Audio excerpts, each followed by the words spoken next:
Much, and it's great to be here this afternoon and tell you a bit about open access and the post-2014 REF. Apologies to anybody, as some of you may know, we currently have a consultation open on this subject, which I'll say a little bit, well, quite a lot about in the next few minutes. Apologies to anyone who's been to any of those consultation events. I'm afraid this presentation will mostly be quite familiar if you've been to one of those events, but hopefully most of you haven't, so you will hear something new.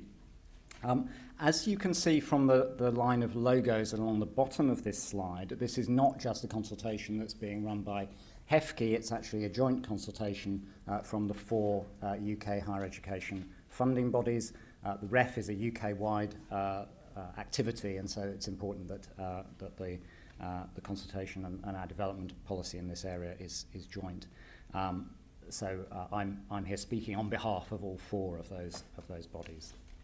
So what I'm going to do in the next few minutes is first of all, and partly because I was first speaker, give you a little introduction to open access. Now I know Simon's already done that, but I think my introduction will take a slightly different tack on that. It's a kind of personal view, so it's not sort of HEFCE corporate view on open access, but I'll give you those few minutes of introduction. And then I want to get down into some of the detail about our proposals around open access and the next research excellence framework. So it's an important point to emphasize at the beginning that this is nothing to do with the present research excellence framework, which many of you will be very occupied by at the moment. This is actually thinking forward to the next one. We tend to call it, depending on what sort of mood we're in, either the post-2014 REF or the 2020 REF. That's not to say we've decided it will be in 2020, but it has kind of a nice ring to it. So that's what we talk about. Just on the Twitter hashtag for Open Access Week was mentioned. If you're tweeting about our consultation, there's another hashtag that you can use. It's up there on the slide, OAREF, and we are using that as part of the consultation process. So we're listening to what's said on that hashtag as well as looking at written consultation responses. Okay, so I want to kick off and tell you a little bit about a background to open access, and I want to start with a little bit of history. So. We go back to 1665. The gentleman on this slide is Thomas Oldenburg, and he was the first secretary of the Royal Society and was responsible for the first scientific journal, the proceedings, the philosophical transactions, the Royal Society, which is the front cover of which is over on the other side of the slide. Henry Oldenburg's a fascinating character. If you've got time, he was thrown into the Tower of London for a while as a suspected spy, but was responsible for setting up the first scientific journal. And from that initial development in the 1660s, the basic model of scholarly publishing through journal articles was developed, and that essentially is summarized in a very simple schematic way in this slide. Funders of one sort or another give money to universities.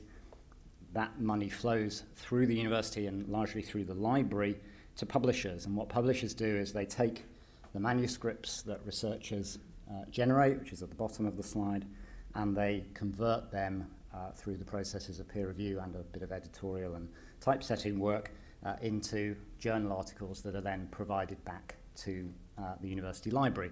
Essentially, the flow of money is that the university library pays for people within the university to read the material. And that's how scholarly publishing has been for a very long time, and it has some consequences in the present day. One of these is an escalating and sometimes prohibitive cost.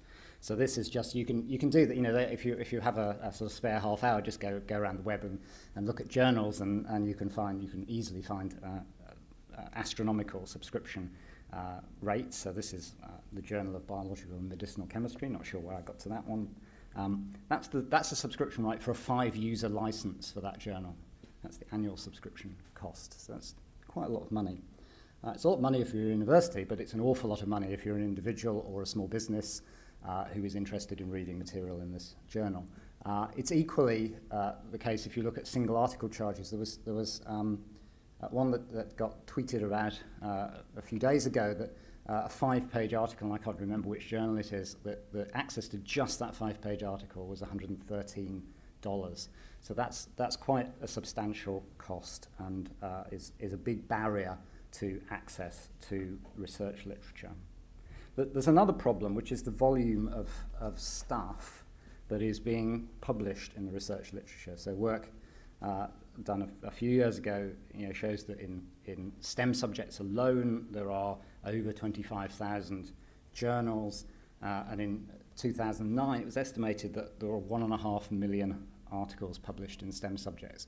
That's about one every 20 minutes. Now, I know that's across a very wide range of disciplines, so it's not suggesting that to keep up with the literature, you have to read a paper every 20 minutes. But you still, in order to read the literature, you would have to read a vast volume of material in any discipline. And this means that actually to keep up with the literature, we need the help of computers and machine reading to actually summarize and distill and identify things that are important. And all of that depends on easy electronic access. And just to sort of round off the history in a way, I apologize, next slide, the text is quite small, but the picture's really nice. So that's a picture of Budapest, and in 2002, the Budapest Declaration, which is essentially the starting point of open access. I don't know how easy it is to read on your screen, but it's worth going and Googling and having a look at it. It's a fairly inspirational piece of text. That's the first paragraph. It goes on for a number of pages. But what it basically says is that there are enormous benefits to making the scholarly literature as open as we possibly can to wider society. And the important thing is that this doesn't even acknowledge some of the developments that have happened in the last decade about what we can actually do with that literature once it's available and open to everyone. So we in HEFCE and the other funding bodies and in line with government policy and with other research funders think there are some huge benefits to making more of the research outputs that we generate as a nation available openly. We think that leads to wider and smarter access for the research community. And by smarter access, I mean being able to text mine and get away from the fact that there are just too many articles to read. Increased visibility and usage and impact for researchers and institutions, making research information available to people in the business world or in areas of public policy and National Health Service, all of those things, enormous benefits. And from that leads to increased economic and social impact from research, which we're all keen to generate. Now, how does open access work? Now, you've already had a view from Simon about the gold and green, so here's my take, and I've modified my diagram slightly to try and explain how gold and green works from my perspective. Essentially, what's different here is the flows of funding. So the funding flows in different ways in an open access world from the one that I showed you earlier. There are the two types of open access, and gold essentially is about instant open access. So it's about journals publishing at the point of publication, completely freely available material. That can be funded in a number of ways, and I think this is where I differ slightly with Simon's introduction. One of the ways that people most often talk about gold open access is through the payment of a so-called article processing charge, which is where the author or the author's institution pays the publisher. There are other models for gold open access that rely on other sources of funding. The money has to come from somewhere, but it might come directly from research funders. In the case of Wellcome Trust, for example, they're jointly funding a journal with the Max Planck Society in Germany. That is free to authors at the moment. The costs are being covered directly by the funder. There can be advertising-supported journals that don't charge an article processing charge at all. There can be other sources of funding, and many open access journals, even if they have an article processing charge, will actually waive that or reduce it depending on the circumstances of the researcher concerned. So there are many, many ways that gold open access is funded. The alternative route is the so-called green open access, where a manuscript, usually the final peer-reviewed manuscript, as opposed to the journal version, is deposited in either an institutional or a subject repository. There are embargo periods often on that process, so journals insist that you wait 6 months or 12 months or sometimes longer than that to do that deposit. Although there are many journals equally that will allow you to deposit the manuscript at the point of publication. in a green route. You could argue that's sort of gold without an APC or without any funding, but there are journals that will allow that. So those are the two models. As I say, what has changed really is the funding flows, the way money is flowing, and in some cases where it's coming from. Okay, so having done that introduction, I'd now like to just move on and tell you a bit about the funding body's consultation on open access in the next REF. And I wanted to start, before I get into the detail, with some of the principles that we are sticking to as we develop this policy. First of all, as I've already said, we are committed to the maximum access to research outputs from the UK research base. So that's our ultimate goal, is to maximise the amount of open access that there is. But while doing that, we want to make sure we sustain the scholarly communication system, so we don't want to make it impossible for certain pieces of work to be published, or for certain journals to where they have that sort of sole route to publication to disappear. And we also, and this is a really important point to stress, that we want to carry on using the REF as a really, I hope, effective way of measuring the research quality of the outputs from UK research. So that's code for saying that we're not going to judge a piece of research by whether it's open access or not. The quality of that research is something that's assessed by peer review at the moment, independently, and whether it's open access or not is irrelevant. But we do want to encourage more open access, which is why we are pushing forward with this policy in the REF. And we've been doing this in what I hope is a careful, measured and consultative way. As I'll say in a moment, the challenge of open access is not really the high-level goals and the principle, it's the detail of actually how you get to that outcome. And so it's very important to us as we develop this policy that we hear about the challenges that it creates, that we can respond to them, and hopefully make a policy that will really work. And that's why we started this back in February, where we issued a call for advice. We set out some general aims of the policy and asked for views on those aims. This was a sort of pre-consultation process. We received 265 responses to that, which is a very, in HEFCE terms, that's a very high response rate to consultations. So there's clearly a lot of interest in this issue. And that advice that we received was jam-packed with fantastic and helpful advice, which has led to the development of our policy that I'll talk about now. Just to stress, I might forget and that these are all policy proposals. So if I say our policy is, what I mean is our policy proposals are. We are in listening mode. Where the consultation closes in a week's time, so we haven't made any firm decisions on any of this. And many of the areas, as you'll see, we've actually offered options, but this is our current position on what our policy should be. And that's, in essence, a very simple one, that outputs submitted to a post-2014 REF should be open access. That's very simple, straightforward, easy to say sentence, but underneath that is a whole load of detail, which I'll spend the remaining of my time actually talking about. First of all, we need to be clear about what we mean by open access in this context. What are the criteria that we'll use to judge whether an output is open access or not? We've heard, both I've covered and Simon covered, sort of very broad definitions of open access, but we need to be rather more specific when we're actually deciding whether or not an output has met the requirements for the REF. We need to be clear about what outputs we're talking about, and actually, as you'll hear in a moment, we're proposing to focus this policy at the moment on a very small subset, small subset in the sense of there are a large number of different types of output, and we're only focusing on one or two. They will actually cover the vast bulk of what is put into the REF.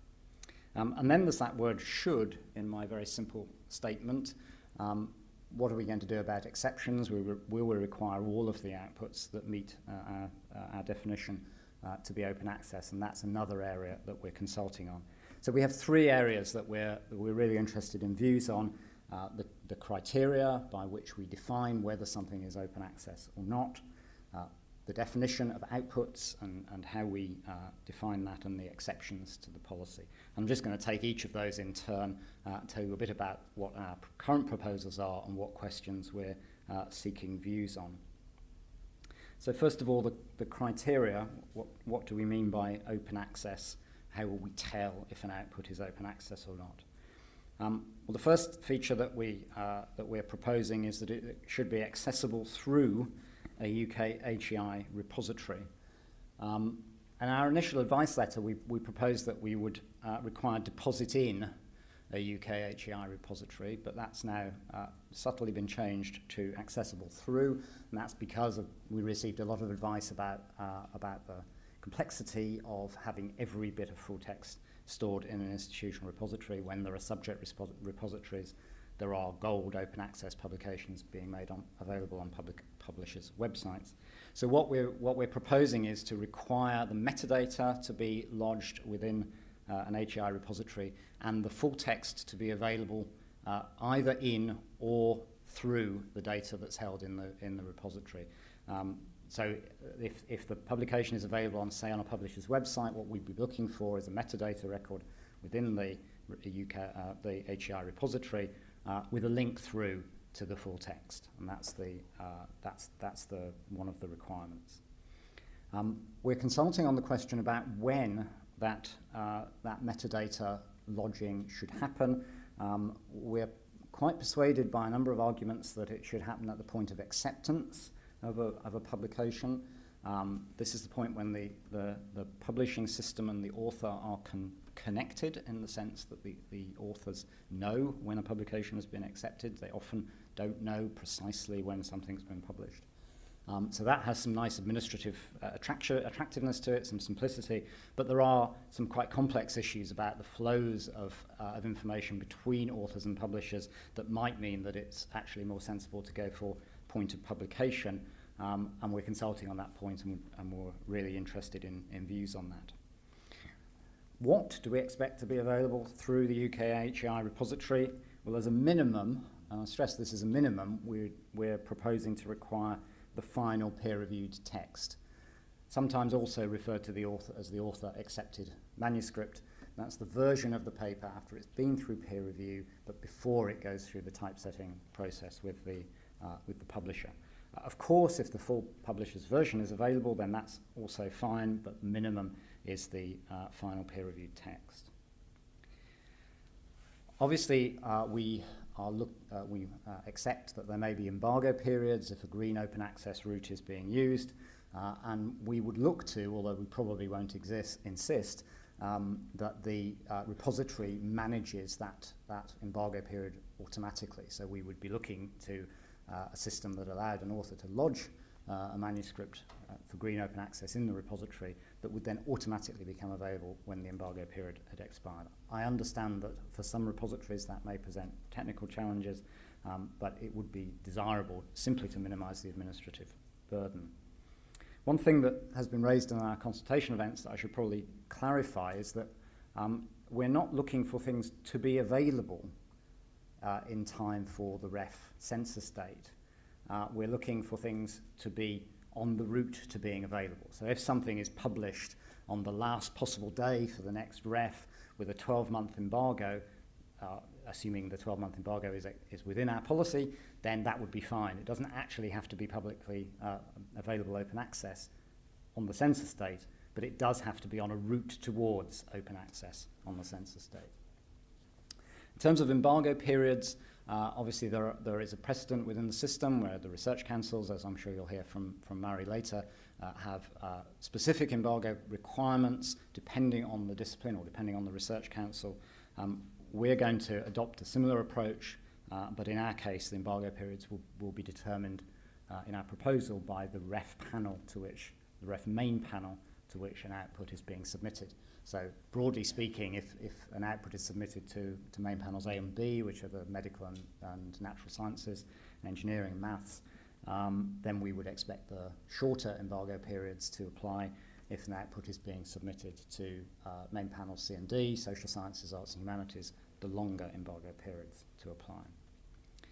The final aspect of the criteria is what we expect to be you to be able to do with the full text that's been made available.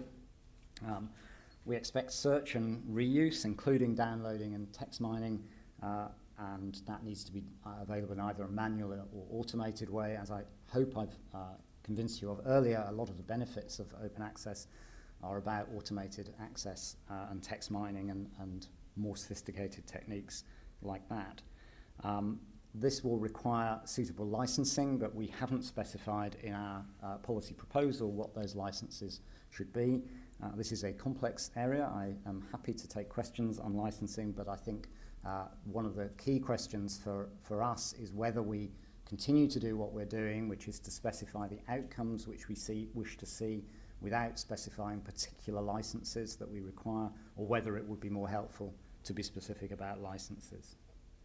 So the criteria aspect is the biggest question that we're consulting on. So I just thought I'd sum up those points where we're looking for, are these right criteria? Do they raise problems? Are there issues about the institutional repository infrastructure? Is it ready for this? Are there things that we or JISC need to do in order to support that infrastructure? Should it be the acceptance date or the publication date that we require these criteria to be met on? Is the variation of embargo periods by ref panel problematic? We've already heard about two issues that we need to think about. One about disciplines that go to a different ref panel from the Research Council that primarily funds them might cause problems, and secondly, issues around uncertainty about which ref panel certain outputs might be submitted to. So issues like that, very interested to hear about. And licensing, as I said, should we be more specific about licensing? Should we say that we require a CC BY non-derivative license for everything, or should we be more open about that? So now I want to move on to the definition point within the consultation. So we're being, as I said, fairly narrow about the types of output that we are seeking to apply this policy to. And at the moment, we're seeking to restrict it to journal articles and conference proceedings only. We did, in our advice letter, raise the issue of open access monographs. We received lots of advice on that point, and I think our conclusion from that was that it's too early to make a requirement for the next ref for monographs. But I would stress, and I would stress this point strongly, that we're not sort of forgetting about the monographs issue. And in fact, we've started a piece of work to explore the open access monograph world in a bit more detail, being led by Professor Jeff Krosek from the University of London, who will be examining the evidence, advising us on where additional evidence is needed. And I think it's not beyond the bounds of possibility that the ref after the next one, so ref 2026, if you want to go that far forward, will have a requirement for monographs, and that we may actually start talking about what that requirement will be quite soon, because the lead time for monographs is very, very long. So if we are going to have a requirement for a future exercise, then people who publish monographs need to know that relatively soon. So the monograph question hasn't gone away, but it has gone away for the ref after the current one. We intend to give a notice period before we require this policy to come into force. So we're expecting to announce the policy at some time in the spring of next year, and we then will have a 2-year period before it starts to apply.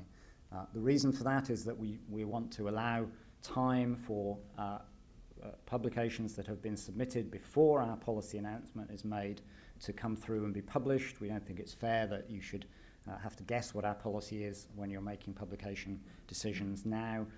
So we will have that period of 2 years. And we received lots of advice about the difficulties of research and mobility and the problems that this policy might bring for research and mobility. So it will only apply to publications where there is a UK HEI in the address field of the publication. So we're seeking to essentially exempt publications that people might publish whilst they work overseas or in outside of the HE sector. So we're focusing it only on things that are published when people are working in the UK. Now, I'm told I've only got 5 minutes left, so I'm going to run quickly through the final area, which is our policy. That's actually a really important area, our policy on exceptions. And we offer two options around exceptions.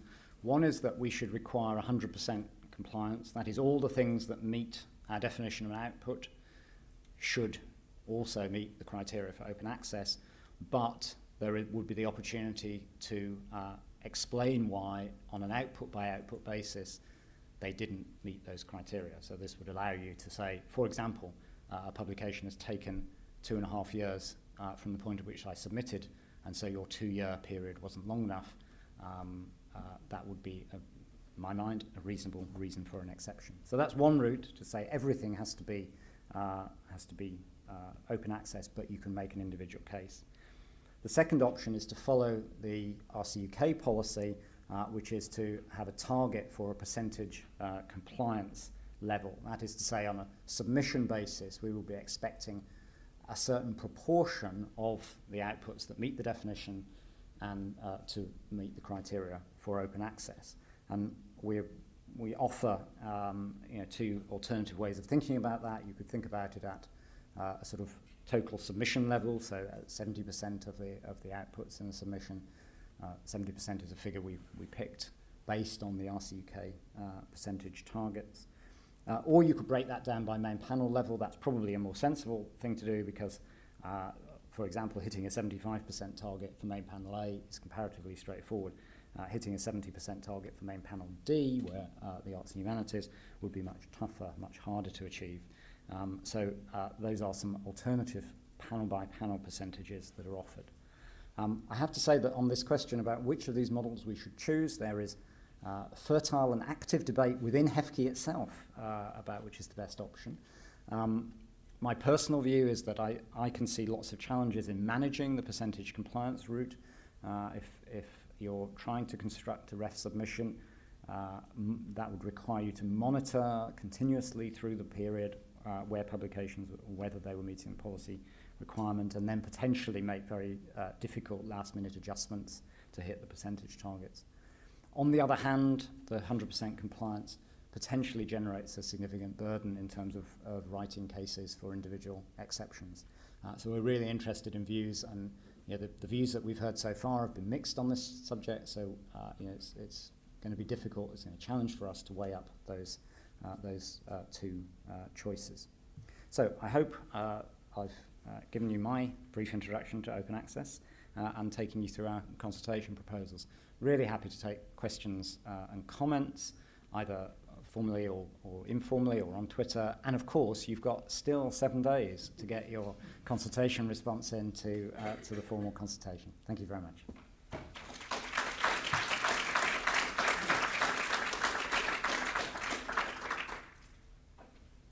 Okay, well, we have 5 minutes for questions or thereabouts. We have a roving mic or 2.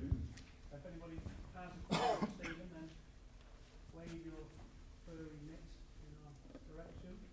It was all very clear, obviously. I should just say we are recording the sessions today, so if anybody asks a question and would rather we edited you out afterwards, please let me know in the break. Hi there, Neil Stewart from City University London. In my view, the real tough nut to crack is the licensing issue for green open access articles, specifically because repositories aren't in a position to relicense the material that gets put into repositories. How would HEFCE propose to address that question? So I think I think you're right. It's a difficult area. I'm sure Mary will say something about the RCUK approach to this. We, together with funders, RCUK and Wellcome, are talking to the Publishers Association about this point quite actively. This is not an easy conversation, I think, is the diplomatic way to say it. Partly because there are different interpretations of the existing licenses. So some people contend that the non-derivative Creative Commons license doesn't, or you need to have the non-derivative, if you have the non-derivative Creative Commons license, you can't text mine, for example. That's a matter of debate, not a matter of certainty. It's also complicated by the fact that many publishers have their own bespoke licenses around green open access, some of which are quite permissive and some of which aren't.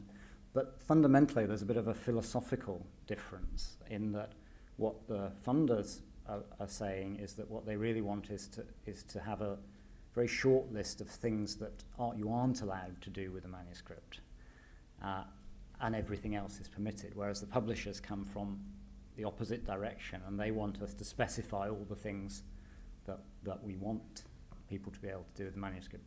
The reason why the funders are not keen on that approach is because we don't think we can easily come up with that list, because who knows what some researcher out there might want to do with a text that could be particularly useful or valuable.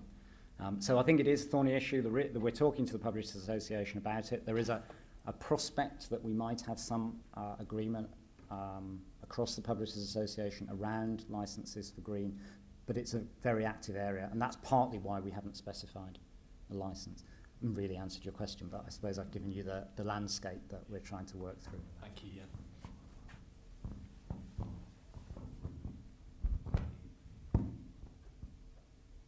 Anyone else? Hi, John Saunders from Kent. Two little questions. One, leading research is global, and yet you talked about discussions across Little Britain. Is what's happening outside, is it just us doing this? And what are the consequences? And secondly, the economics side of this, it looks like what you've got there is a system whereby UK universities pay publishers, which are mainly overseas, to make available our research output to people who don't pay overseas. Is that right? You could characterise that, but I would disagree with you. I think what's happening internationally, I'm sure some of the other speakers this afternoon will cover the international scene more than I will in this very short answer. But I think that the bottom line is that there are many moves across the world in the same direction to the one that we're talking about here. Within Europe, there is a very strong likelihood that there will be an open access mandate as part of Horizon 2020. There's already an open access mandate, very strong open access mandate for the European Research Council funded work. Many national funders within Europe have requirements. Going across the Atlantic, there is already a strong requirement from the National Institutes for Health. The White House has issued a policy on open access that applies to all publicly funded agencies within the US. So there are strong moves elsewhere. When the UK is not in any sense alone, and that means that, to go to your second question, there is a global movement here that is actually going to increase all of the availability of all research across the world for all researchers to access it. So I don't see this as I think you're right, it's not a Little Britain issue, but it is a global movement, and there is global change going on in that space.